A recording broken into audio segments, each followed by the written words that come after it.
SIP और FD में कौन बेहतर है? जब भी निवेश की बात आती है तो हमारे दिमाग में सबसे पहला सवाल यही आता है, सिप करें या एफडी? हैरानी की बात नहीं है। ये दोनों ही निवेश के बेहद लोकप्रिय विकल्प हैं, खासकर भारत जैसे देश में जहां लोग अपनी मेहनत की कमाई को सुरक्षित और समझदारी से बढ़ाना चाहते हैं। लेकिन क्या आप जानते हैं, सिप और एफडी के पीछे की सोच, जोखिम, रिटर्न और उद्देश्य सब एक दूसरे से बिल्कुल अलग हैं।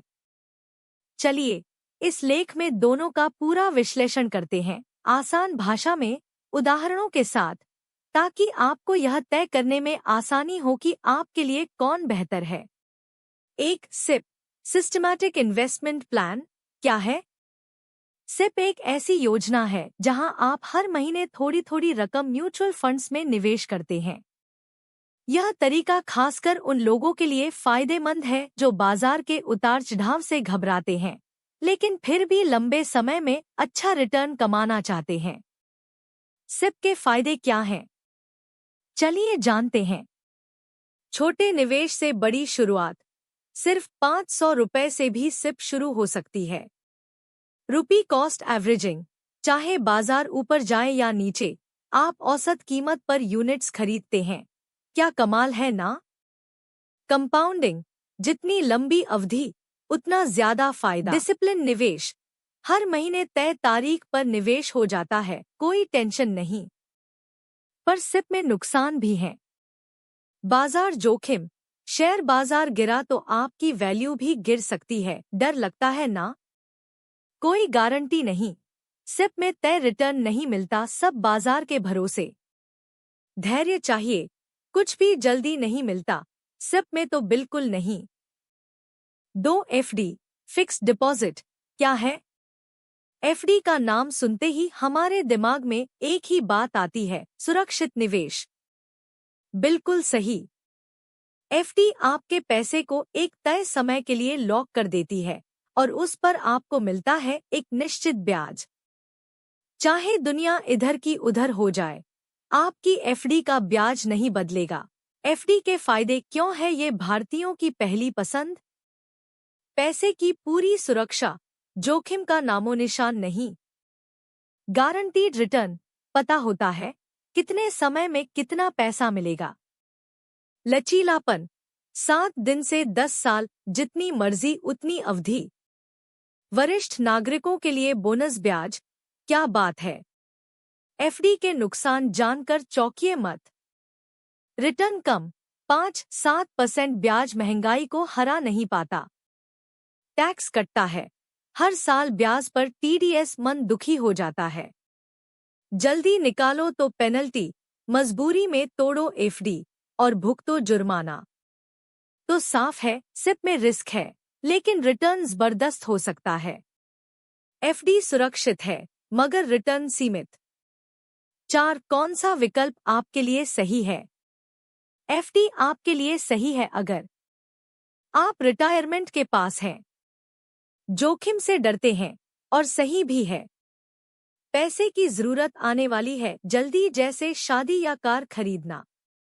सिप आपके लिए सही है अगर आप युवा हैं और जोखिम झेल सकते हैं, लंबी अवधि तक निवेश करना चाहते हैं, आप महंगाई से लड़ने वाले रिटर्न चाहते हैं। सोचिए, समझिए, फिर चुनिए। 5, एक दिलचस्प उदाहरण, सिप वर्सेस एफडी। मान लीजिए आप हर महीने 5,000 रुपए निवेश करते हैं 10 साल तक।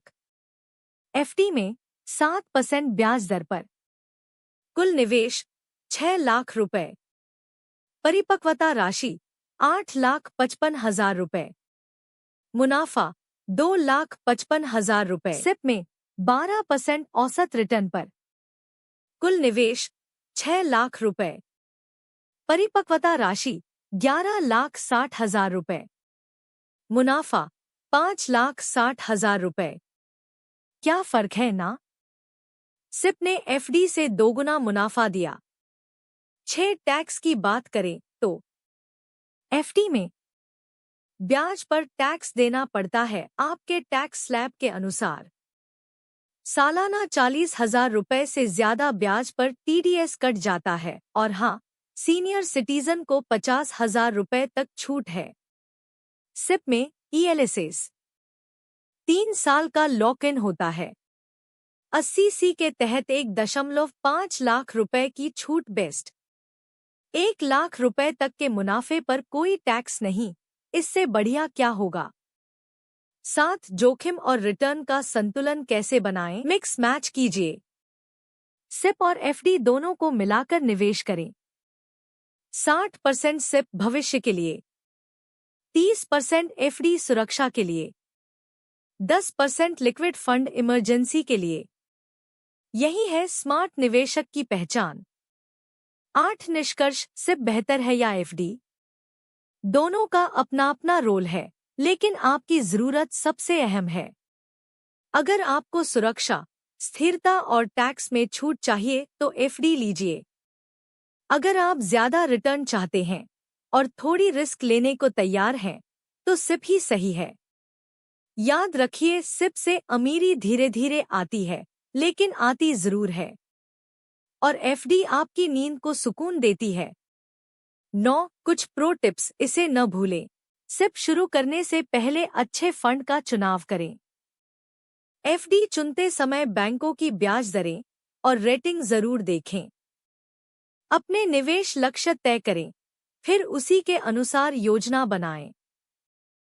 बच्चों की पढ़ाई या रिटायरमेंट जैसे लंबी अवधि के लिए सिप बेस्ट है। मार्केट गिर रहा हो, एकमुश्त सिप करिए, बड़ा फायदा होगा। अंतिम शब्द। सिप और FD दोनों भरोसेमंद हैं, लेकिन इस्तेमाल सही तरीके से होना चाहिए। आपका लक्ष्य क्या है? उम्र क्या है? जोखिम झेल सकते हैं या नहीं? इन सब का जवाब आपके निवेश का रास्ता तय करता है। अगर आप शुरुआत कर रहे हैं, तो FD से शुरू कीजिए। धीरे धीरे सिप की दुनिया में कदम रखिए। क्योंकि याद रखिए, पैसे कमाना जरूरी है, पर समझदारी से निवेश करना उससे भी जरूरी।